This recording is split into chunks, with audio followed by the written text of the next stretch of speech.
नमस्कार बच्चों, कैसे हो आप सब लोग। बहुत बहुत स्वागत है आपका अपने चैनल अनीता शिक्षा पे। और आज हम पढ़ने वाले हैं आपकी हनी ड्यू बुक का फर्स्ट चैप्टर। आपकी एक बुक चलेगी इंग्लिश की जिसका नाम होगा हनी ड्यू, 8th क्लास में। और इसी का फर्स्ट चैप्टर आज मैं आपको समझाने वाली हूँ। जैसा कि आप लोग स्क्रीन के ऊपर देख पा रहे होंगे, the best Christmas present in the world. तो बेस्ट का मतलब होता है सर्वोत्तम, और क्रिसमस का उपहार यानी Christmas present in the world का मतलब होता है विश्व का। तो इस पूरे पाठ का नाम जो है वो हमें ये दर्शाता है कि विश्व का सर्वोत्तम क्रिसमस उपहार। और ये जो चैप्टर है ये माइकल मोरपुर्गो द्वारा लिखा गया है। और इस पाठ को शुरू करने से पहले हम इस पाठ के बारे में कुछ बातें जो हैं वो जान लेते हैं। जैसा कि आप लोग देख पा रहे होंगे आपके स्क्रीन के ऊपर, बिफोर यू रीड में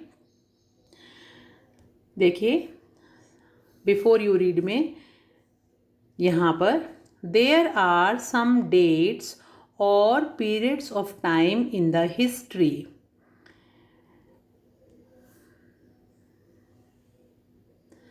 of the world that are so significant that everyone knows and remembers them। यानी कि विश्व के इतिहास में कुछ तारीखें या समय की अवधियाँ इतनी महत्वपूर्ण होती हैं, सिग्निफिकेंट यानी महत्वपूर्ण होती हैं, कि दैट एवरीवन की हर कोई नोज़ यानी जानता है, एंड रिमेंबर्स यानी उसको याद भी रखना चाहता है। The story you will read यानी जो कहानी अब आप लोग पढ़ने वाले हो, mentions one such date and event, वो भी आपको एक ऐसी ही तारीख और घटना का जिक्र करती है।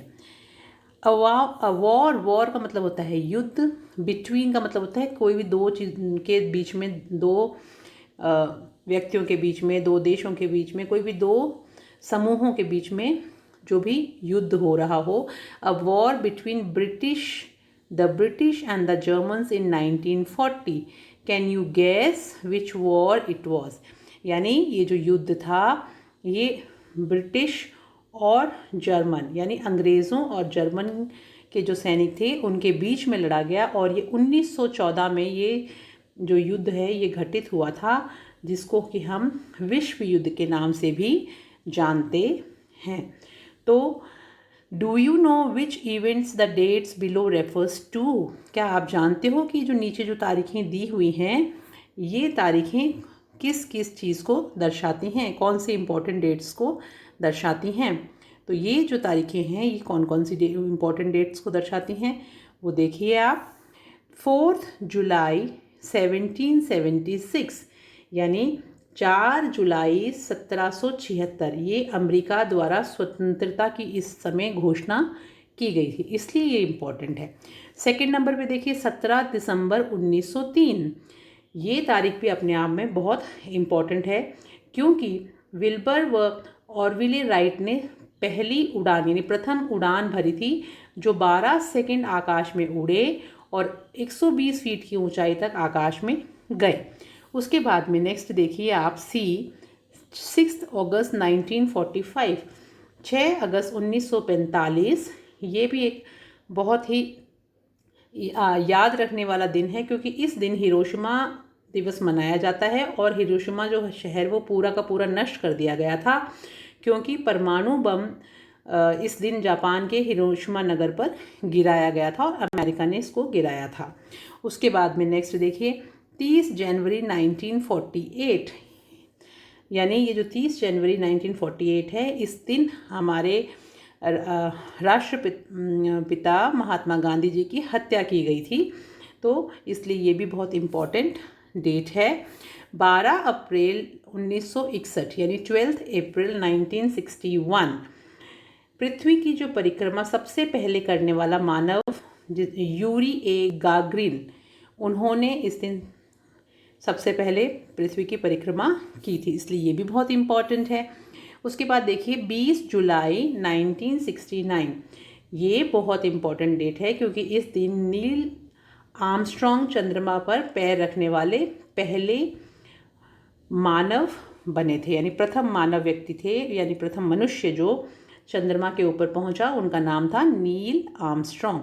तो ये सारे के सारे क्वेश्चंस आपको, डेट्स जो हैं ये आपको पता होनी चाहिए। चलिए अब आगे हम इस पाठ को शुरू करते हैं कि विश्व का सर्वोत्तम क्रिसमस उपहार किसको मिला, क्यों मिला, उसके बारे में तो तभी पता चलेगा जब चैप्टर पढ़ेंगे। तो चलिए स्टार्ट करते हैं। आई spotted it in a junk shop in Bridport. Bridport जो है वो एक जगह का नाम है, और जंक शॉप का मतलब होता है कबाड़ की दुकान, और स्पॉटेड का मतलब होता है देखा था। मैंने उसे एक कबाड़ की दुकान में देखा था। अ रोल टॉप डेस्क, यानी वो क्या थी वो चीज़, वो एक रोल टॉप डेस्क थी, यानी लपेट सतह वाली एक मेज़ थी। The man said it was early 19th century and oak. और जो मैंने ये जो टेबल देखी, उस व्यक्ति ने यानी कबाड़ी ने मुझसे कहा कि ये 19वीं शताब्दी की शुरुआती वर्षों में बना था और यह शाहबलूत वृक्ष की लकड़ी का है। आई हैड वॉन्टेड वन, यानी मैं किसी एक को खरीदना चाहता था। बट, लेकिन देवर फार टू एक्सपेंसिव, लेकिन वे बहुत अधिक महंगे थे। This one was in bad condition, और ये वाला जो था ये थोड़ी सी खराब स्थिति में था, यानी इसको थोड़ी मरम्मत की ज़रूरत थी। The roll top in several pieces, जो इसका रोल टॉप था वो कई टुकड़ों में था। वन लेग क्लमसिली मेंडेड, और एक जो पाँव था, पाया जो था उसका, बहुत ही बेढंग तरीके से उसकी मरम्मत की गई थी। Scotch marks all down one side, और ऊपर से इसके एक तरफ झुलसने के निशान भी थे। It was going for very little money, यानी ये बहुत ही कीमत पर बिक रहा था, यानी मिल रहा था। I thought I could restore it, मैंने सोचा कि मैं इसे ठीक कर सकता था।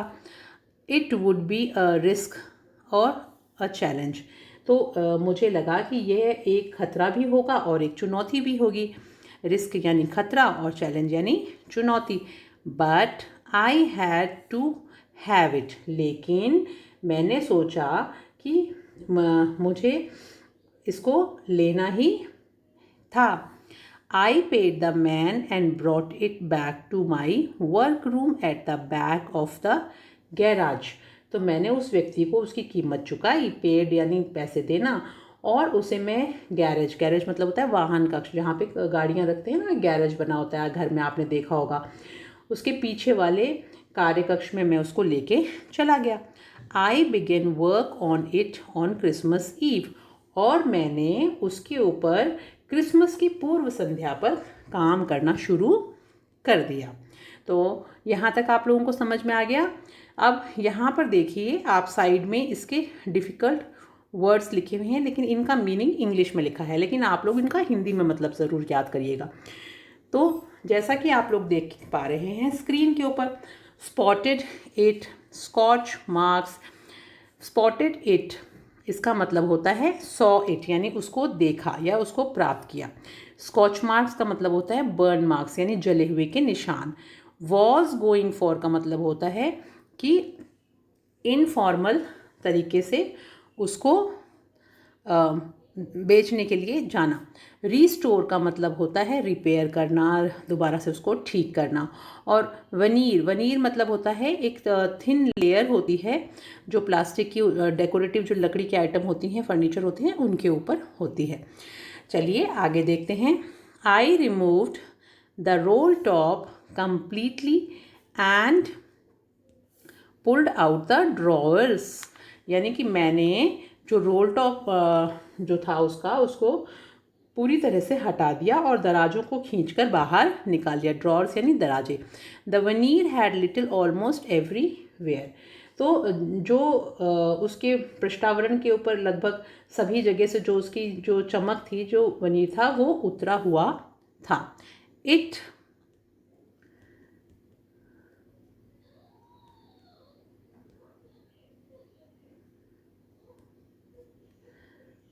It looked like water damage to me, यानी कि मुझे वो एक वाटर डैमेज की तरह लग रहा था। यानी कहने का मतलब है वाटर डैमेज का, यानी मुझे ऐसा प्रतीत हुआ जैसे कि जो इसका पृष्ठावरण है यानी ऊपर का जो हिस्सा है वो कोई पानी से खराब हुआ होगा। Both fire and water had clearly taken their toll on this desk. यानी कि आग और पानी दोनों ने ही अपनी अपनी जगह से उस डेस्क को नुकसान पहुंचाया हुआ था, यानी वो जला भी था और भीगा भी था। कहने का मतलब the last drawer was struck fast, जो आखिरी जो दराज थी, जो दराज होती है, जो जिसको आपने देखा होगा टेबलों के नीचे जो खंड बने हुए होते हैं, उसको दराज को वो कह रहा है कि जो आखिरी दराज जो थी वो बुरी तरह से अटकी हुई थी। I tried all I could do to ease it out gently, मैंने इसे धीरे धीरे, जितना ज़्यादा मैं आराम से सौम्यता से उसको बाहर निकाल सकता था उतना निकालने की कोशिश करी।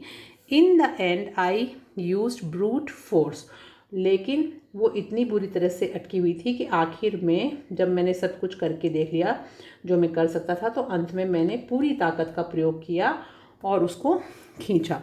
आई struck it sharply with the side of my fist and the drawer flew open to reveal a shallow space underneath, यानी मैंने अपनी मुट्ठी की तरफ से इस पर बहुत ताकत से प्रहार किया और दराज अंदर नीचे का खाली स्थान दर्शाते हुए एकाएक खुल गया।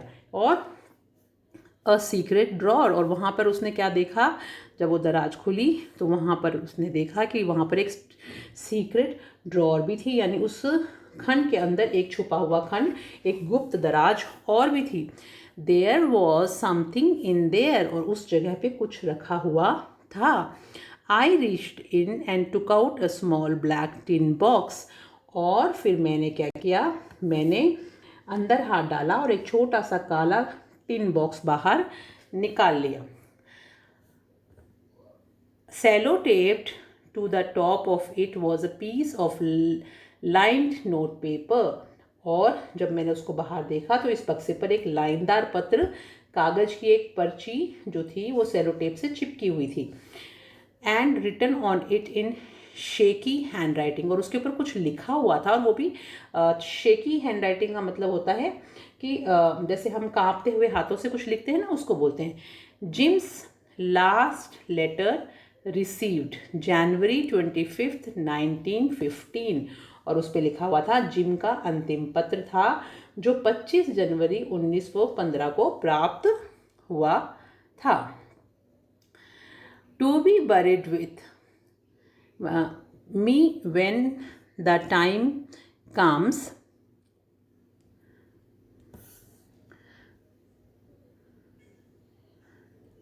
I knew as I did it that it was wrong for me to open the box. अब लेखक ये कह रहा है कि जब भी समय आए, यानी अर्थात कि मेरी मृत्यु के बाद इस पत्र को मेरे साथ ही दफना दिया जाए, ये उसके ऊपर लिखा हुआ था। और मैं जानता था कि मेरे द्वारा जो बॉक्स खोला गया है वो नैतिक दृष्टि से सही नहीं था, बिल्कुल भी नहीं सही था। Out of curiosity, but curiosity got the better of my scruples it usually does, लेकिन वो कहता है कि नैतिक दृष्टि से तो बिल्कुल गलत था, लेकिन मैंने ऐसा किया क्योंकि जिज्ञासा जो थी मेरे अंदर उसको जानने की कि आखिर ये पत्र किसका है, किसने लिखा, मैंने नैतिक संकोच पर, मेरी जो नैतिक संकोच था उसके ऊपर वो हावी हो गई, मेरी जो जिज्ञासा थी, और ऐसा अधिकतर होता है। लेखक अपने स्वभाव के बारे में हमें बता रहा है। आगे देखिए, inside the box there was an envelope, और उस बक्से के अंदर एक एनवलप था, यानी एक लिफाफा था। The address read Mrs Jim Macpherson, 12 Copper Beeches, Bridport, Dorset. I took out the letter and unfolded it, यानी उसके ऊपर पता इस प्रकार था कि Mrs Jim Macpherson, 12 Copper Beeches, Bridport, Dorset, ये एड्रेस था। और लेखक ने क्या किया, उसने उस पत्र को बाहर निकाला और इसकी तह को खोल लिया, अनफोल्डेड, लेटर को खोल लिया। It was written in pencil and dated at the top December 26, 1914। और जब उसने उस पत्र को खोला तो उसके ऊपर पेंसिल से लिखा था कि यह, उस पर डेट लिखी हुई थी और 26 दिसंबर 1914 लिखा हुआ था, बिल्कुल ऊपर टॉप के ऊपर पेंसिल से।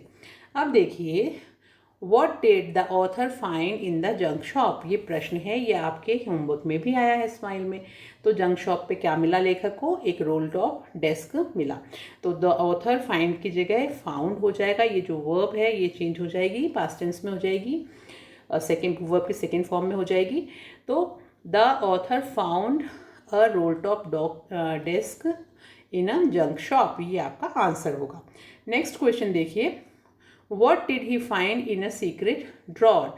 Who do you think had put it in it? कि जो रोल टॉप जो एक सीक्रेट ड्रॉअर थी उसके अंदर उसको क्या गुप्त दराज में क्या मिला और किसने आपके विचार से इसे वहाँ रखा होगा। तो इसका आंसर ये होगा, he found a small black tin box in a secret drawer, यानी उसको एक ब्लैक टिन बॉक्स मिला था उस गुप्त दराज के अंदर, और it had a letter in it, और उसके अंदर एक पत्र था। Mrs Connie McPherson had put the letter in it, और श्रीमती कॉनी मैकफर्सन ने इस पत्र को इसमें रखा था। तो चलिए आगे चलते हैं, कहानी की तरफ और बढ़ते हैं। अब जो पत्र मिला उस पत्र में लिखा क्या था, तो जब पढ़ा गया तो उसमें ये लिखा था, डियरेस्ट कॉनी, यानी कि प्रिय Connie, I write to you in a much happier frame of mind because, यानी कि मैं एक बहुत ही अत्यधिक प्रसन्न मूड में, प्रसन्नचित्त मूड में, यानी अच्छे मूड में यह पत्र लिख रहा हूँ। बिकॉज का मतलब होता है क्योंकि, something wonderful has just happened, कि अभी अभी कुछ अद्भुत घटा है, वंडरफुल यानी अद्भुत।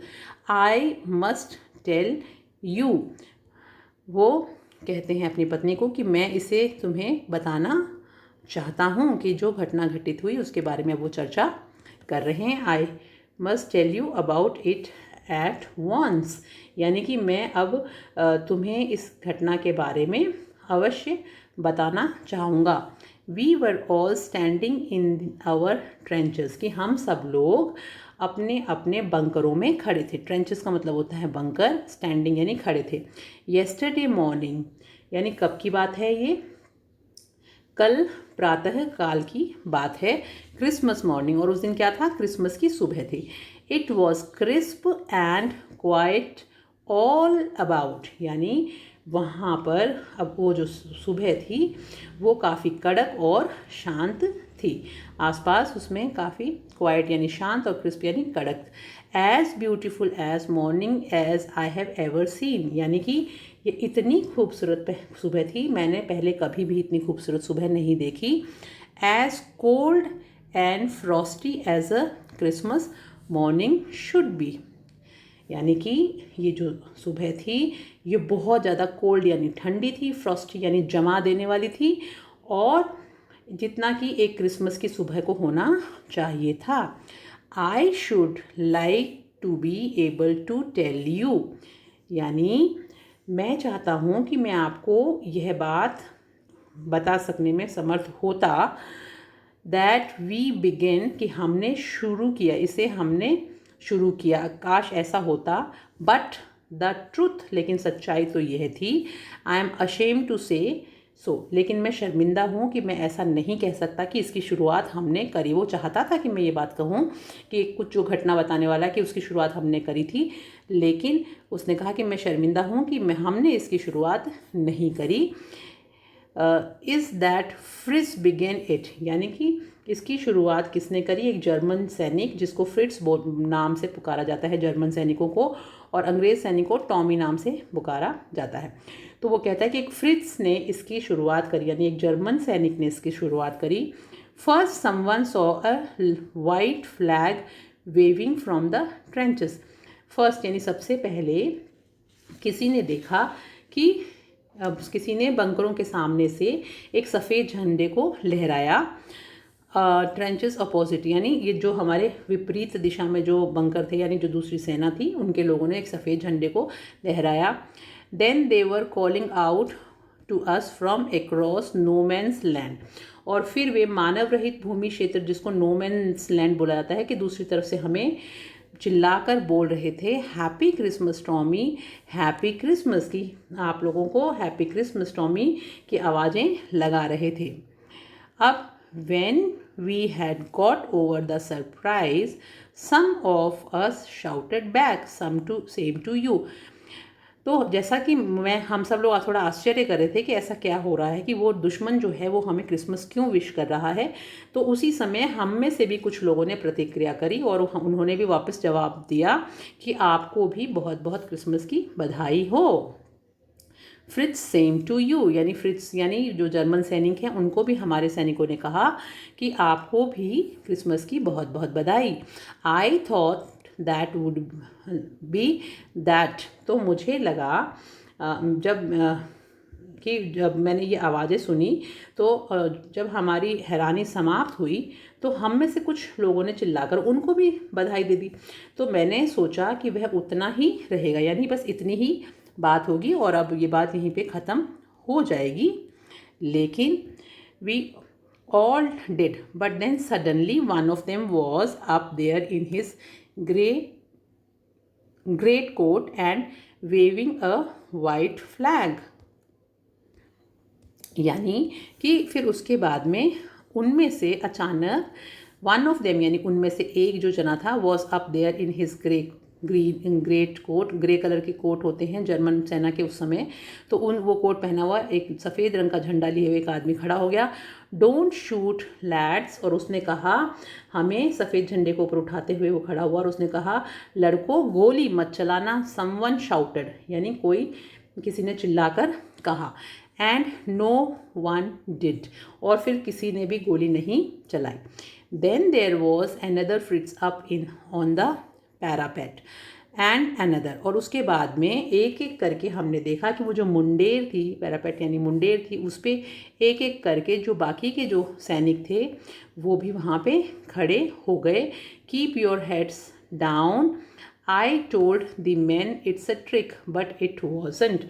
यानी फिर मुंडेर पर दूसरा फिर आ गया और फिर अन्य आ गया, फिर और एक और आ गया। तो अपने सिर नीचे रखना, मैंने अपने आदमियों को आगाह किया कि भाई तुम लोग अपने सिर रखना, ये सैनिकों की चाल भी हो सकती है कि ये लोग ऐसा क्यों कर रहे हैं कि पीस का झंडा दिखा रहे हैं और फिर क्या पता हम लोगों पे वार कर दें। मेरे दिमाग में ऐसी शंका थी।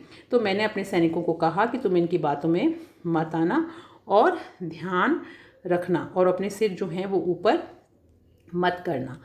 One of the Germans was waving a bottle above his head. और वो जो लोग थे जर्मनी के जो लोग जो दूसरी सेना थी उनमें से जर्मन में से एक ने अपने सिर पर एक बोतल लहराई यानी वो एक बोतल को अपने सिर के ऊपर गोल गोल घुमा रहा था। It is Christmas day Tommy. और उसने कहा कि आज तो क्रिसमस का दिन है। We have schnapps, we have sausages. यानी कि उसने कहा कि आज क्रिसमस का दिन है और हमारे पास शराब भी है और हमारे पास मसालेदार सॉसेज मतलब होता है मसालेदार गोश्त। वी मीट यू यानी क्या हम आप लोगों से मिल सकते हैं। Yes, by this time there were dozens of them walking towards us across no man's land. और जब हमने देखा कि अब इस समय तक तो उनमें से दर्जनों जो सैनिक थे वो मानव रहित जो भूक्षेत्र था, नो मैंस लैंड बोलते हैं उसको पार करते हुए हमारी तरफ चले आ रहे थे। And not a rifle between them. और उनके बीच में एक भी बंदूक, राइफल बिटवीन देम, उनके बीच में एक भी राइफल नहीं थी यानी उनके हाथों में किसी भी तरह का कोई हथियार नहीं था। कम on boys, what are we waiting for? And then there was no stopping them। और उसी समय जब हमने देखा कि जब वो नो मैंस लैंड की तरफ से इधर आ रहे थे और उनके पास बंदूकें भी नहीं थी, तो little private Morris was the first. अब सबसे पहले उठने वाला कौन था? लिटिल यानी छोटे कद का, नाटे कद का प्राइवेट मॉरिस जो हमारी सेना का था, वो सबसे पहले उठा और उसने कहा अपने लड़कों को, come on boys what are we waiting for, कि चलो लड़कों हम किसका इंतज़ार कर रहे हैं। And then there was no stopping them, और उसके बाद तो उनको कोई रोकने वाला था ही नहीं। आई वॉज द ऑफिसर, मैं उनका अफसर था। I should have stopped them there and then I suppose, but the truth is that it never even occurred to me I should। यानी अब जो पत्र लिख रहा है मिस्टर मैकफर्सन, उसने कहा कि मैं तो वहाँ उन लोगों का अफसर था और मुझे उन्हें वहीं पर तुरंत ही रोक लेना चाहिए था। मैं ऐसा मानता हूँ, किंतु सच बात यह है कि यह बात मुझे सूझी ही नहीं और मुझे उनको रोकना चाहिए था, लेकिन मैंने उनको ऐसा रोका ही नहीं। और मैं क्या करता रहा, मैं देख सकता था कि सभी सैनिक जो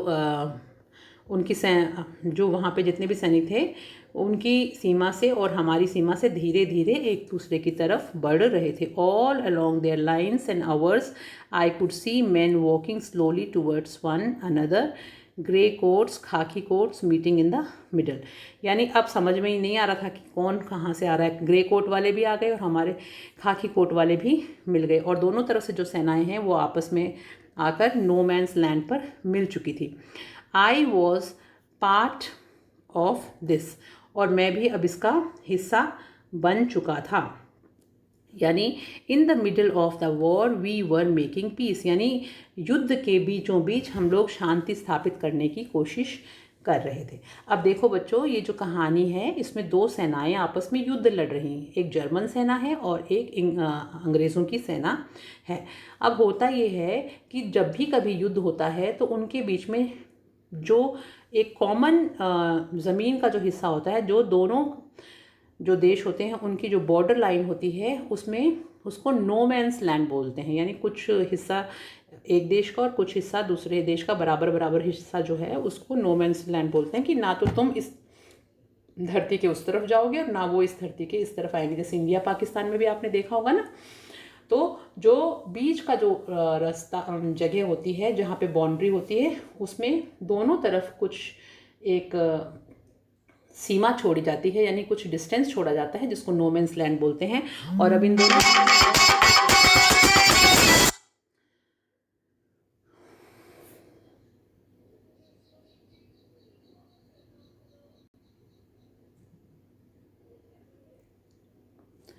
तो दोनों सेनाओं के बीच में युद्ध चल रहा था, और वो जो नो मैन्स लैंड था उसमें दोनों तरफ की जो सेनाएं हैं वो आके वहाँ पे पहुँच चुकी थी और आपस में एक दूसरे से पीस की बातें कर रही थी।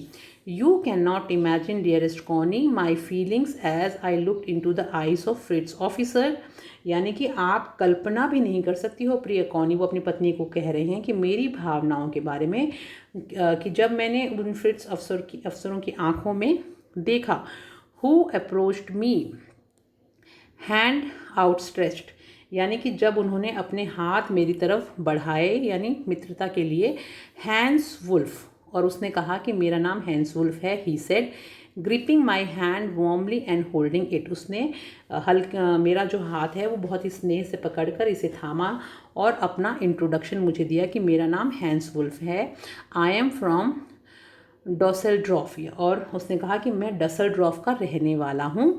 आई play the cello in the orchestra, happy Christmas, और उसने अपने बारे में बताया कि मैं युद्ध लड़ने आने से पहले ऑर्केस्ट्रा में सेलो बजाया करता था, और आपको हैप्पी क्रिसमस। ये उसने परिचय दे दिया अपना। अब किसकी बारी थी? कैप्टन जिम मैकफर्सन की बारी थी उस व्यक्ति को जवाब देने की। तो वो अपनी पत्नी को पत्र में कहते हैं कि captain Jim McPherson, I replied, कि मैंने भी उसे जवाब दिया कि मेरा नाम कैप्टन मैकफर्सन है। And as happy Christmas to you, और आपको भी बहुत बहुत क्रिसमस की शुभकामनाएं। I am a school teacher from Dorset in the west of England, और फिर मैंने उसे बताया कि मैं एक अध्यापक हूँ और मैं इंग्लैंड में डॉर्सेट नाम की जो जगह है वहाँ से हूँ। यानी कि मैं इंग्लैंड के पश्चिम में स्थित डॉर्सेट का एक विद्यालयी अध्यापक हूँ यानी टीचर हूँ। फिर मैंने उसको अपना इंट्रोडक्शन दिया।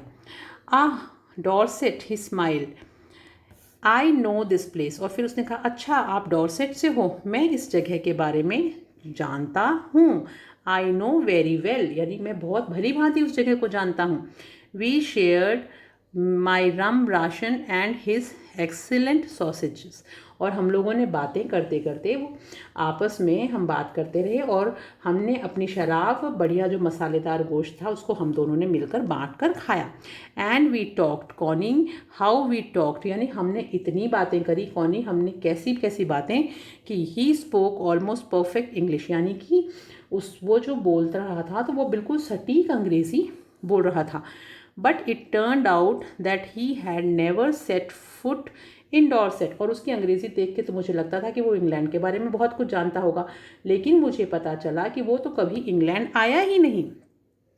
Never ever been to England, कभी भी वो इंग्लैंड नहीं आया था। He had learn all he knew of England from school and from reading books in English. उसने मुझे बताया कि इंग्लैंड के बारे में वह जो कुछ भी जानता था वह सब उसने विद्यालय से सीखा तथा अंग्रेज़ी की जो पुस्तकें हैं उनको पढ़कर उसने वो सारी की सारी बातें सीखी थी, वो लैंग्वेज सीखी थी, वहाँ की जगहों के बारे में जाना था। His favourite writer was Thomas Hardy. उसने बताया कि उसका पसंदीदा लेखक जो है वो थॉमस हार्डी था। His favourite book far from the madding crowd. और उनको जो सबसे ज़्यादा किताब पसंद थी उसका नाम था far from the madding crowd. So out there in no man's land we talked. तो वो कहता है कि बाहर उस नो मैन्स लैंड के बाहर बैठे बैठे हमने बहुत सारी बातें करी।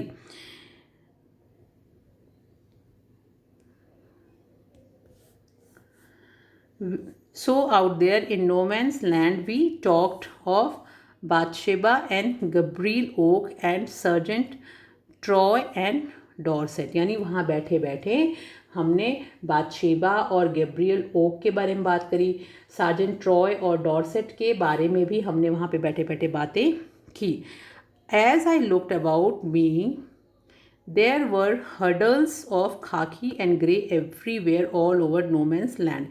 और वो कहता है अपनी पत्नी को कि जब मैंने बाहर नो मैन्स लैंड में देखा तो वहाँ पर जो सैनिक थे, यानी कि नो मैन्स लैंड में सभी जगह खाकी और सलेटी के जो झुंड थे वो दिखाई दे रहे थे। Smoking, laughing, talking, drinking, eating. और वो लोग क्या कर रहे थे, वो सब लोग स्मोक कर रहे थे यानी सिगरेट पी रहे थे, बीड़ी पी रहे थे, लाफिंग यानी हंस रहे थे, और टॉकिंग यानी बातें कर रहे थे, ड्रिंकिंग यानी शराब पी रहे थे, ईटिंग जो भी उनके पास चीज़ें थी उनको वो खा रहे थे, यानी पूरी पार्टी मना रहे थे। Hans Wolf and I share what was left out of our wonderful Christmas cake. और मैंने और हैंस वुल्फ ने आपका जो बढ़िया वाला क्रिसमस का बचा हुआ केक था वो आपस में बांटा और खाया। Connie, he thought the marzipan was the best he had ever tasted. और उसने मुझसे ये कहा कि ये जो मॉर्जिपन का जो स्वाद है, मॉर्जिपन का जो स्वाद है केक में, वो सबसे ज़्यादा बेहतरीन स्वाद है, उसने कभी भी इतना टेस्टी केक कभी नहीं खाया। और आई एग्रीड, मैं भी इस बात से सहमत था।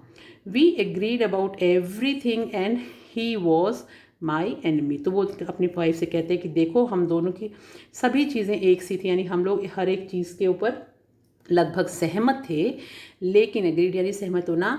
There never was a Christmas party like it Connie. और फिर वो कहता है कि क्रिसमस की ऐसी पार्टी कभी भी नहीं होगी कॉनी, जैसे कि मैंने इस समय युद्ध के इस मैदान में जर्मन सैनिकों के साथ में जो पार्टी मनाई है उसके बारे में वो बहुत खुशी से अपनी बीवी को पत्र में लिखते हैं।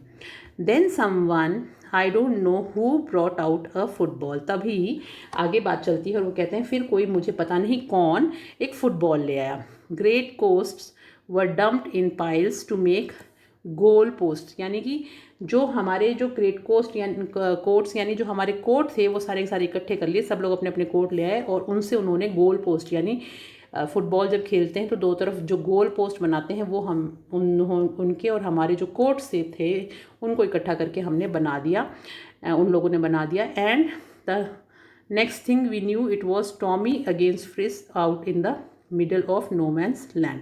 और फिर हमने देखा कि वहाँ पे जो ये कोटों का ढेर लग गया और गोल बन चुके थे, और अब टॉमी यानी अंग्रेज़ टीम और फ्रिट्स यानी जर्मन जो टीम है उनके बीच फुटबॉल मैच वहाँ पे नो मैंस लैंड के बीचों बीच शुरू हो गया। Hans Wolf and I looked on and cheered, clapping our hands and stamping our feet to keep out the cold as much as anything. और फिर हैंस वुल्फ और मैं मैच देखने लगे और उन सब लोगों को प्रोत्साहित करने लगे। ठंड को दूर भगाने के लिए हमने हाथों से तालियां बजाई और पैरों को भी थपथपाया। There was a moment when I noticed out breaths mingling in air between us, यानी देयर वॉज अ मोमेंट यानी फिर एक क्षण मैंने ऐसा महसूस किया, एक ऐसा क्षण भी आया जब मैंने देखा कि हमारी सांसें यानी किस किस की सांस, उस हैंस वुल्फ की और जिम मैकफर्सन की, दोनों की सांसें भी आपस में, यानी वो इतना पास में बैठे हुए थे कि वो एक दूसरे की सांसों में मिलता हुआ महसूस कर रहे थे। वो हवा में घुल चुकी थी, इतना नज़दीक वो लोग बैठे थे और उस मैच का आनंद ले रहे थे। He saw it too and smiled Jim McPherson, he said after a while I think this is how we should resolve this war. उसने भी इसे देखा और वह मुस्कुराया और फिर उसने कहा कि काश जिस तरह से हम फुटबॉल का गेम खेल के समस्या का समाधान निकाल सकते हैं, उसी तरह से युद्ध का समाधान भी निकालना चाहिए। No children are orphan, no wifes become widows. और उससे क्या होगा कि फुटबॉल मैच में कोई भी मरता नहीं है और कोई बच्चे अनाथ नहीं होते और पत्नियां जो हैं वो विधवा नहीं होती। I would prefer cricket, I told him, then we Tommies could be sure of winning, probably we laughed at that and together we watch the game. अब वो ये कहता है कि मैं तो क्रिकेट को प्रधानता दूंगा, मैंने उसे बताया, तभी हम टॉमी जो है वो शायद इस पे जीत सकेंगे, क्योंकि इंग्लैंड की क्रिकेट की टीम अच्छी है। तो उसने इसलिए कहा कि हम अगर मैच होगा तो फिर हम क्रिकेट को प्रधानता देंगे। सेड टू से, ये देखिए फुटबॉल का मैच जैसा कि आप लोग देख पा रहे हैं, दो तरह की टीमें हैं और ये फुटबॉल मैच चल रहा है। फिर वो कहता है कॉनी फ्रिट्स 1-2 goals to 1, और उसके बाद में वो जो खेल चल रहा था उसमें जो फ्रिट्स थे वो 2 गोल से और हमने 1 गोल किया और उन्होंने 2 गोल, तो वो जीत गए। Hans Wolf generously said our goal was wider than their so it wasn't quite fair. तब इस मैच को देखते देखते हैंस वुल्फ ने बड़ी उदारतापूर्वक कहा कि यानी हमारा यानी अंग्रेज़ों का जो गोल था उसके जर्मनों के जो गोल से अधिक चौड़ा था, इसलिए ये निर्णय भी ठीक नहीं है कि भाई, उसका कहने का मतलब था कि वो लोग जीते तो हैं लेकिन उसको लगा कि शायद गोल जो है वो सही नहीं बने हुए थे, तो ये निर्णय ठीक नहीं। उसने भी इसमें भी बड़ी उदारता दिखाई। The time came and all too soon when the game was finished and the snaps and the rum and the sausage had long since run out and we knew it was all over। अब समय आ गया था जब match समाप्त हो गया तो शीघ्र ही सब स्नैप्स यानी जर्मन शराब जो थी वो ख़त्म हो गई, रम यानी जो गुड़ से बनी हुई शराब थी वो भी ख़त्म हो गई, मसालेदार जो गोश्त काफ़ी पहले ही ख़त्म हो गया था और अब हम समझ गए थे कि सब कुछ ख़त्म हो गया है। I wished Hans well and told him I hoped he would see his family again soon, that the fighting would end and we could all go home। मैंने हैंस को शुभकामना दी और उसे बताया कि मैं आशा करता हूँ कि वह अपने परिवार से जल्दी यानी शीघ्र ही मिल पाए, और मैंने उसे ये भी कहा कि यह जो लड़ाई है यह शीघ्र ही ख़त्म हो जाए, मैं ऐसी उम्मीद करता हूँ और हम सब अपने अपने घर जा सकें। फिर देखिए आगे कहानी में क्या होता है। I think that it was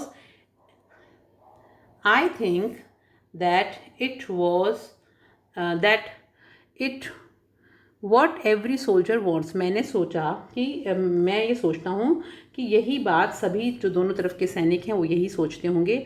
on both sides Hans Wolf said, Hans Wolf ने भी कहा कि अपना ध्यान रखना, यानी टेक केयर। जिम मैकफर्सन कि तुम भी अपना ध्यान रखना। I shall never forget this moment, यानी कि मैं कभी भी इस क्षण को भुला नहीं पाऊँगा, नॉर यू, और आप भी नहीं भुला पाएंगे। He saluted and walked away from me slowly, और उसने मुझे सलाम किया और वो है मुझसे धीरे धीरे ना चाहते हुए, अनविलिंगली, यानी उसका मन तो नहीं था, वो चाहता नहीं था, लेकिन फिर भी वो वहाँ से उसको ना चाहते हुए भी वहाँ से जाना पड़ा। I felt he turn to wave just once and then became one of the hundreds of grey coated man drifting back towards their trenches. और तब मैंने महसूस किया कि वह हाथ हिलाने के लिए बस एक बार ही पलटा था, और फिर वह उन सैकड़ों जो सलेटी कोट वाले जो सैनिक थे, जो बाकी के जर्मन सैनिक थे, उनके साथ बंकरों की तरफ जो बढ़ रहे थे, वो भी उनमें ही शामिल हो गया। That night back in our dugouts, यानी कि उसी रात अपनी खंदकों में, यानी दैट नाइट यानी उसी रात, और बैक इन आवर डगआउट्स मतलब होता है खंदकें, जो ज़मीन के अंदर खोद देते हैं मिट्टी और उसके अंदर रहने की छोटे छोटे जो गुफाएं सी बना लेते हैं, उनको खंदक बोलते हैं, सैनिक करते हैं ऐसा। तो उस रात हम लोग अपनी अपनी खंदकों में हमने क्या किया, we heard them singing a carol, हमें उन लोगों के द्वारा क्रिसमस गीत गाए जाने की आवाज़ें सुनाई दी। सिंगिंग अ कैरोल, कैरोल का मतलब होता है जो क्रिसमस के गीत होते हैं उनको कैरोल बोलते हैं। एंड सिंगिंग क्वाइट ब्यूटीफुली, और वो लोग गा भी रहे थे तो बहुत ही सुंदरता से गा रहे थे। इट वॉज साइलेंट नाइट, और वो स्टील नेट साइलेंट नाइट करके जो क्रिसमस का गीत है वो गा रहे थे। हाँ, Our boys gave them a rousing chorus of while shepherds watched, और हमारे जो लड़के थे उन्होंने भी उनके साथ ऊंचे स्वर में समूह गान गाया। और while shepherds watch करके जो हमारा वॉश करके जो गीत था वो क्रिसमस का उन्होंने गाया। We exchanged carols for a while and then we all fell silent, हम लोगों ने आपस में वो क्रिसमस के जो गीत थे एक दूसरे को के साथ शेयर किए, उनका आदान प्रदान किया यानी गाए। And we had our time of peace and good will, a time I will treasure as long as I live. और हमने कुछ समय क्रिसमस के गीतों के साथ जब हमने आदान प्रदान किया, फिर हम सभी शांत हो गए। हम अपना शांति व भाईचारे का समय प्राप्त कर चुके थे। एक समय जो मैं जब तक जीवित रहूँगा इस बात को, इस घटना को हमेशा संजोए रखूँगा, यानी कि उसके दिल में घर कर गई, वो बहुत खुश हुआ इस घटना से। तो आगे वो लिखता है, dearest Connie, time next year this war will be nothing but a distant and terrible memory, कि प्रिय कॉनी अगले वर्ष तक ये जो क्रिसमस का समय होगा तब तक यह युद्ध कुछ भी नहीं होगा, बल्कि एक बहुत ही दूरस्थ तथा भयानक याद की तरह होगा। I know from all that happen today how much both आर्मीज long for piece, यानी कि आज जब हमने दोनों सेनाओं ने आपस में खेला और इतना समय बिताया, तो मुझे पता चला दोनों सेनाएं जो हैं वो यही चाहती थी कि युद्ध ना हो। वो दोनों सेनाएं यही चाहती थी कि युद्ध नहीं होना चाहिए, शांति होनी चाहिए, और दोनों ही शांति की कामना कर रही थी। We shall be together again soon, I am sure of it, और हम लोग पक्का से वापस हम लोग शीघ्र ही एक साथ होंगे, मैं इसके बारे में आश्वस्त हूँ, यानी मैं इसकी पूरे दिल से चाहता हूँ कि ऐसा हो। अब देखिए आप इसके जो बीच में क्वेश्चन आंसर्स आ गए हैं उनको भी हम साथ के साथ कर लेते हैं।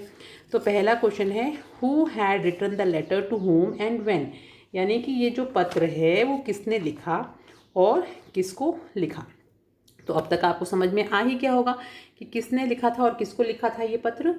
तो Mister Jim Macpherson wrote this letter, यानी मिस्टर जिम मैकफर्सन ने ये पत्र लिखा, और he wrote it to his wife, और उसने अपनी पत्नी को लिखा जिनका नाम था मिसेस कॉनी मैकफर्सन।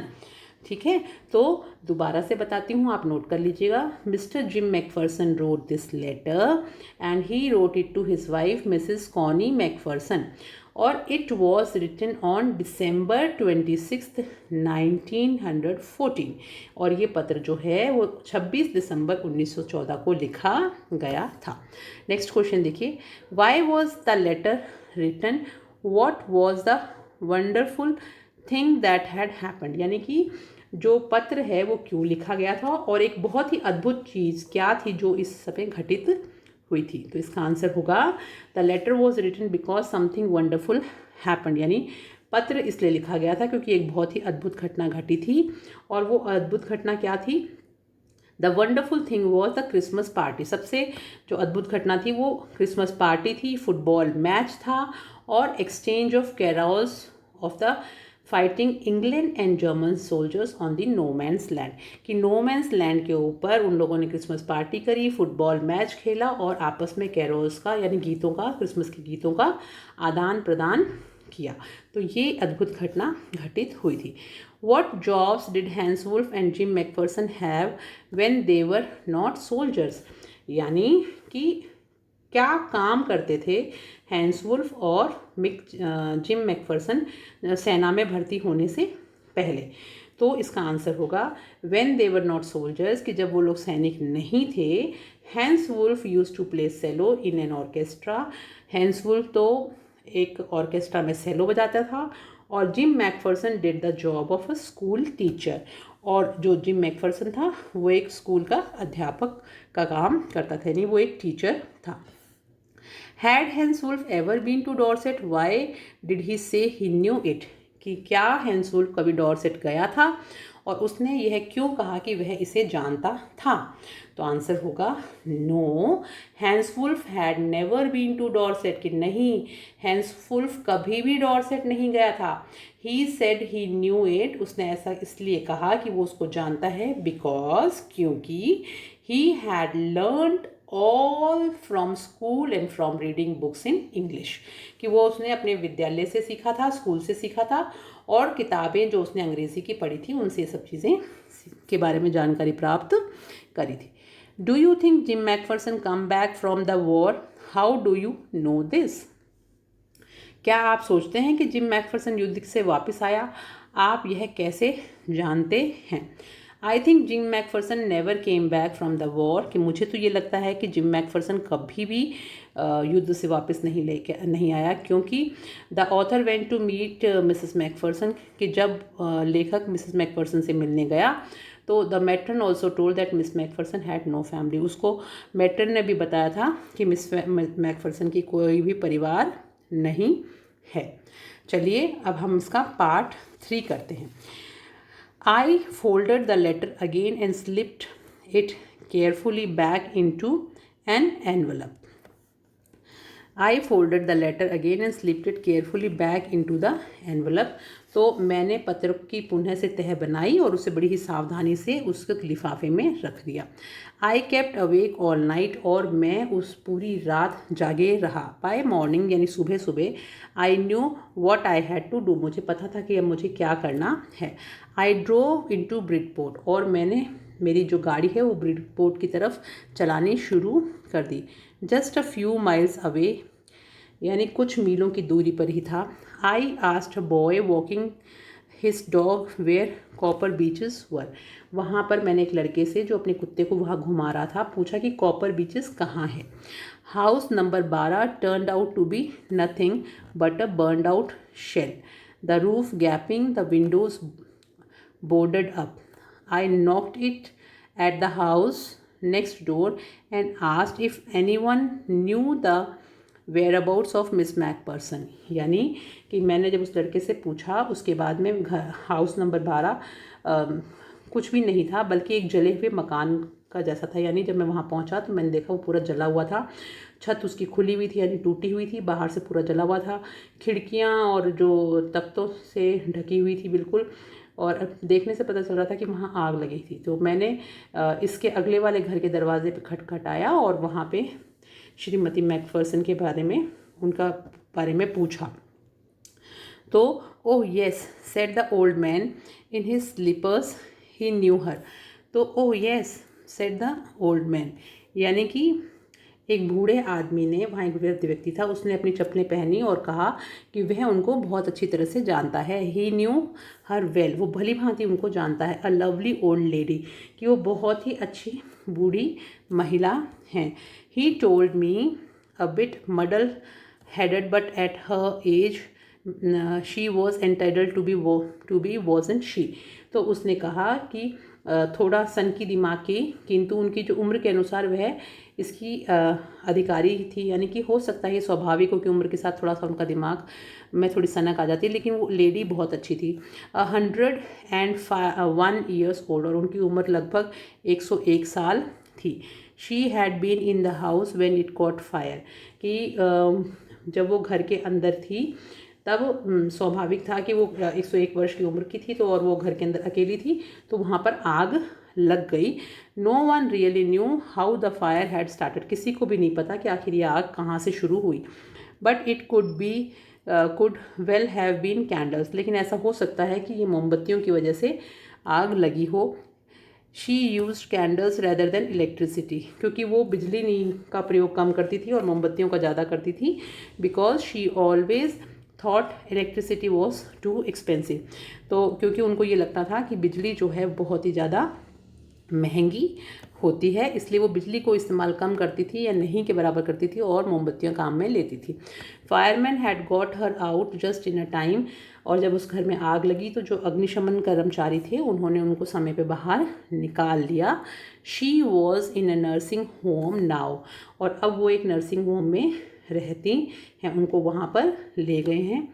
ही टोल्ड मी, उन्होंने मुझे बताया, बर्लिंगटन, कि बर्लिंगटन के एक नर्सिंग होम में अब वो वहाँ रहती हैं। House on the Dorchester road on the side of town, तो उसने मुझे बताया कि बर्लिंगटन हाउस डॉर्चेस्टर रोड पर है, उसका बे की दूसरी तरफ, और वहाँ पर अब वो रहती हैं। Why did the author go to Bridport, अब ये वापस एक क्वेश्चन आ गया कि आखिर लेखक जो है वो ब्रिडपोर्ट क्यों गया। तो हमने देखा कि ब्रिडपोर्ट वो किस लिए गया था, वो कॉनी की तलाश में गया था, उनको वो लेटर देने के लिए गया था। तो the author went to Bridport in search of Mrs Connie McPherson. How old was Mrs McPherson now, where was she, कि वो मिसेस मैकफर्सन जो थी अब वो उनकी कितनी उम्र थी और वह कहाँ थी। मिसेस मैकफर्सन वॉज 101 ईयर, यानी 101 साल ईयर्स ओल्ड थी, नाउ यानी अभी, और she was in Burlington house nursing home, और वो बर्लिंगटन हाउस के नर्सिंग होम में थी। I found Burlington house nursing home easily enough, तो लेखक कहते हैं कि मुझे बर्लिंगटन हाउस जो है बहुत आराम से मिल गया। There were paper chains up in hallway and a lighted Christmas tree stood in the corner with a lopsided angel on top, और जब वो वहाँ पे पहुँचे तो उन्होंने देखा कि हॉल के रास्ते में ऊपर एक कागज़ की चेन बनी हुई थी और एक कोने में रोशनी से पूरा भरा हुआ क्रिसमस ट्री खड़ा हुआ था, और उसके बिल्कुल ऊपर शीर्ष पर एक तिरछा फरिश्ता भी था। I said I was a friend come to visit Mrs. Macpherson to bring her a Christmas present. मैंने उन लोगों से कहा कि मैं श्रीमती मैकफर्सन से मिलने आया हूँ, वह उनके लिए क्रिसमस का उपहार भी लेके आया हूँ। I could see through into the dining room where everyone was wearing a paper hat and singing. और मैंने वहाँ पे शीशे में से भोजनशाला का जो कमरा था उसकी तरफ देखा कि हर एक व्यक्ति वहाँ पे जो भी था उसने कागज़ की हैट पहनी हुई थी और वो सब लोग कुछ गा रहे थे। The matron had a hat on too and seemed happy, और जो मेट्रन थी उन्होंने भी सिर के ऊपर हैट पहन रखा था और वो काफ़ी खुश नज़र आ रही थी। She even offered me a mince pi and she walked me along the corridor, और उन्होंने मुझे मिन्स पाई यानी मिश्रण से भरा हुआ एक छोटा गोला केक का भी दिया, यानी प्रस्तावित किया, यानी मेरे को दिया, और वह गलियारे में से मेरे साथ चलकर आई। Mrs McPherson is not in what the others is not in with the others, she told me, और उन्होंने मुझे बताया कि श्रीमती जो मैकफर्सन है वो अन्य लोगों के साथ अंदर नहीं हैं। She is rather confused today so we thought it best if she had a good rest, तो वह आज कुछ असमंजस में थी, इसलिए हमने सोचा कि उनके लिए आराम करना ही अच्छा होगा। She has no family you know, no one visits, कि उनका कोई परिवार भी नहीं है और उनसे कोई मिलने भी नहीं आता।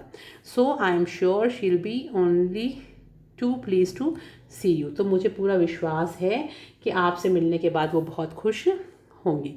She took me into a conservatory with wicker chairs, और फिर वो मेरे को अपने साथ एक कांच निर्मित कक्ष में ले गई जिसमें खपचियों से बनी हुई कुर्सियाँ लगी हुई थी। And potted plants all around the left me, और मेरे चारों ओर गमले वाले पौधे थे, उनमें से बीच में से वो मुझे वहाँ ले गई। The old lady was sitting in a wheel chair, और वहाँ पे मैंने देखा कि जो बूढ़ी औरत थी यानी मिसेस मैकफरसन, वो चेयर के ऊपर, व्हील चेयर यानी जो पहिए वाली जो चेयर होती है उसके ऊपर बैठी हुई थी। हर हैंड्स फोल्डेड हर लैप, और उनके जो हाथ थे वो मोड़ कर उन्होंने अपनी गोदी में रखे हुए थे।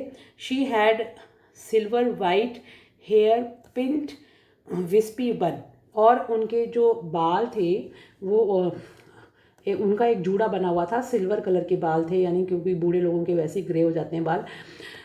She was gazing out at the garden. Hello, I said. She turned and looked up at me vacantly. तो वह बाहर बगीचे की ओर एक टकटकी लगाकर देख रही थी। मैंने उनसे कहा हेलो, और वह घूमी और मेरे और बहुत ही भाव शून्य होकर उन्होंने देखा। Happy Christmas I went on, और मैं बोलता रहा कि आपको क्रिसमस की बहुत बहुत बधाई। कॉनी, आपको बहुत बहुत बधाई Connie. I went on, I found this, I think it's yours, उसने कहा। फिर मैंने उनको कहा कि मेरे हिसाब से मुझे कुछ मिला है और ये आपका ही है। As I was speaking her eyes never left my face, और जब मैं उनसे बात कर रहा था तो मैंने देखा मैं बोलता जा रहा था और उन्होंने मेरे चेहरे से बिल्कुल भी नज़र नहीं हटाई। I open the tin box and gave it to her, मैंने वो टिन का बक्सा खोला और उसे उनको दे दिया। That was the moment her eyes lit up with recognition and her face become suffused with a sudden glow of happiness. ये बहुत इंपॉर्टेंट लाइन है। यह वह क्षण था जब उसकी आंखें जो थी वो एकदम पहचानी, यानी उन्होंने पहचान की चमक से उनकी आंखें जो हैं वो जाग सी उठी, और उनका चेहरा जो था वो प्रसन्नता से अचानक चमक गया। और आई एक्सप्लेन्ड अबाउट द डेस्क, और मैंने उन्हें डेस्क के बारे में बताया, स्पष्ट किया।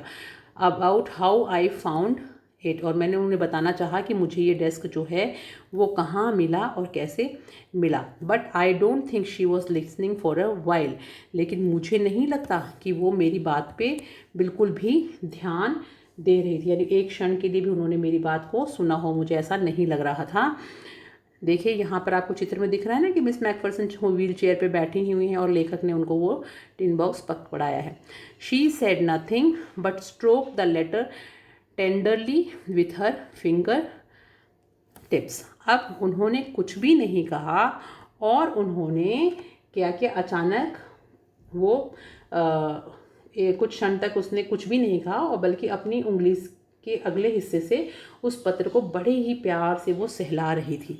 Suddenly she reached out and took my hand, और अचानक वो उठी, अचानक उन्होंने मेरा हाथ पकड़ा। हर eyes were filled with tears, और उनकी आंखें जो हैं वो आंसुओं से भर गई थी। You told me you would come home by Christmas dearest, और उसने कहा कि तुमने मुझे बताया था प्रिय कि तुम क्रिसमस तक लौट आओगे। She said and here you are the best Christmas present in the world, और देखो तुम आ गए, यह संसार का सबसे बड़ा सबसे अच्छा क्रिसमस का उपहार है मेरे लिए। जिम डियर सिट डाउन, कि प्रिय जिम आओ और मेरे नज़दीक बैठ जाओ। तो इसमें आपको क्या समझ में आया कि मिसेस मैकफरसन ने लेखक को अपना पति समझ लिया था कि ये जिम मैकफरसन है, और वो बड़ी खुश हुई कि उसने अपना वादा निभाया, क्योंकि उसने उसे वादा किया था कि मैं युद्ध से ज़रूर लौट के आऊँगा। और आज उस लेखक को उन्होंने अपना पति समझ लिया, और उसको देखकर उनकी जो एक तलाश थी और जो एक इंतज़ार था वो ख़त्म हो गया था, क्योंकि उनको लगा कि उनके पति वापस आ गए हैं। और क्योंकि वो वैसे ही बहुत बुज़ुर्ग हो चुकी थी, 101 साल की हो गई थी। I sat down beside her, beside का मतलब होता है बगल में, मैं उनके बगल में बैठ गया और उसने शी किस्ड माई चीक, और उन्होंने मेरे गालों को चूमा। I read your letter so often, और उसने कहा कि मैं प्रत्येक दिन तुम्हारा पत्र बार बार पढ़ती थी। Every day I wanted to hear your voice in my head, और मैं तुम्हारी जो आवाज़ है उसको सुनना चाहती थी। It always made me feel you were with me, और हमेशा मुझे इन पत्रों की वजह से ऐसा लगता था कि तुम हमेशा मेरे साथ हो। एंड नाउ यू आर, और देखो अब तुम मेरे साथ हो। Now you are back, you can read me it to me yourself, और अब तुम ये पत्र मुझे खुद ही पढ़ के सुना सकते हो और बता सकते हो कि तुम इस पत्र में मुझे क्या बताना चाहते थे। तुम्हारे मुंह से मैं अब सुनना पसंद करूँगी। Would you do that for me Jim dear, तो वो कहती है कि क्या प्रिय जिम, तुम मेरे लिए ऐसा करोगे। I just want to hear your voice again, मैं दोबारा से तुम्हारी आवाज़ सुनना चाहती हूँ। I would love that so much, and then perhaps will have some tea, कि वो कहती है मैं तुम्हारी आवाज़ दोबारा से सुनना चाहती हूँ और मैं इसे बहुत ही अत्यधिक प्रेम भी करूँगी, यानी मुझे बहुत अच्छा लगेगा और फिर शायद हम साथ में चाय लेंगे। I have made you a nice Christmas cake marzipan all around, I know how much you love marzipan. और फिर वो कहती हैं कि देखो मैंने तुम्हारे लिए क्रिसमस का केक भी बनाया है और इसमें मर्जीपन भी लगाया है, और मैं जानती हूँ कि तुम्हें मर्जीपन कितना ज़्यादा पसंद है। तो इस तरह से ये पार्ट जो है वो यहाँ पे ख़त्म होता है, और 2 क्वेश्चन और हैं, इनको भी हम डिस्कस कर लेते हैं। How did Connie Macpherson think her visitor was, यानी कॉनी मैकफर्सन को कैसे जो लगा कि आगंतुक जो था वो कौन उनके सामने बैठा है, जो विजिटर था वो कौन था, उसके बारे में उन्होंने अपनी क्या राय बनाई। तो Connie McPherson thought her visitor was her husband Mick Jackperson. तो कॉनी ने सोचा था, कॉनी मैकफर्सन ने सोचा था कि वो जो विजिटर है वो उनके पति हैं जो वापस आ गए हैं। Which sentence in the text shows that the visitor did not try to hide his identity, कि इस पार्ट में से ऐसा कौन सा वाक्य है जो आपको ये प्रदर्शित करता है कि जो विजिटर था यानी जो आगंतुक था, जो लेखक था, उसने अपनी पहचान छुपाने का प्रयास नहीं किया। तो I said I was a friend come to visit Mrs McPherson to bring her a Christmas present. ये बात जब उन्होंने कही थी कि मैं मिसेस मैकफर्सन से मिलने आया हूँ और उनके लिए एक उपहार भी लेके आया हूँ और मैं उनका एक दोस्त हूँ, तो इस तरह से उन्होंने अपने आप को छुपाया नहीं था कि वो कौन थे। और यह जो सेंटेंस है ये बताता है कि विजिटर जो था उसने अपनी आइडेंटिटी को छुपाने की कोशिश नहीं करी। तो आई होप ये लेटर जो पार्ट है ये आपको बहुत अच्छे से समझ में आ गया होगा। यहाँ पर देखिए मिस मैकफर्सन और विजिटर आपको इस चित्र में दिखाई दे रहे हैं। उससे पहले भी 1-2 चित्र आए हैं जो आपको कहानी समझने में मदद करेंगे। यहाँ पर देखिए फुटबॉल मैच चल रहा है दोनों टीमों के बीच में, एक ने ग्रे कोट पहन रखा है और एक ने खाकी रंग के ड्रेस पहन रखी है। ये उनकी यूनिफॉर्म थी दोनों टीमों की, यानी दोनों तरह के जो सैनिक थे उनकी। और जो फर्स्ट पोर्शन है उसमें हमने ये देखा कि किस तरह से यहाँ पे जो लेखक था उसको ये रोल टॉप डेस्क मिला था और उसको देखकर ये कहानी जो है वो सारी शुरू होती है। तो इस तरह से ये हमारा चैप्टर यहाँ ख़त्म होता है। आई होप आपको ये चैप्टर समझ में आ गया होगा, और अगर आपको अलग से इसके क्वेश्चन आंसर्स पढ़ने हैं और डिफ़िकल्ट वर्ड्स भी पढ़ने हैं तो आप इसका वीडियो 8th क्लास की जो प्लेलिस्ट है मेरे चैनल पे उसमें आप जाके देख सकते हैं। आप लोगों को ये चैप्टर पढ़ने के बाद कैसा लगा कमेंट बॉक्स में ज़रूर लिखिएगा, ताकि मैं और भी मज़ेदार तरीके से आपके लिए बाकी के चैप्टर्स की प्रिपरेशन कर सकूं और आपको पढ़ा सकूं। All the best to all of you for your board exams जो आपकी इस सत्र के आखिर में होंगे। और पढ़ते रहिए, खुश रहिए, और जाने से पहले अपने सभी दोस्तों को इस चैनल के बारे में ज़रूर बताना, शेयर करना, लाइक करना और कमेंट भी करना। आपसे बड़े छोटे जो भी भाई बहन 6ठी से 12वीं तक इंग्लिश पढ़ना चाहते हैं उनको आप ज़रूर बताइए इस चैनल के बारे में, ताकि वो लोग भी घर बैठे बैठे अपने फ़ोन से पढ़ाई कर सकें। लॉकडाउन में सेफ रहिए, सुरक्षित रहिए। Thank you, have a nice day.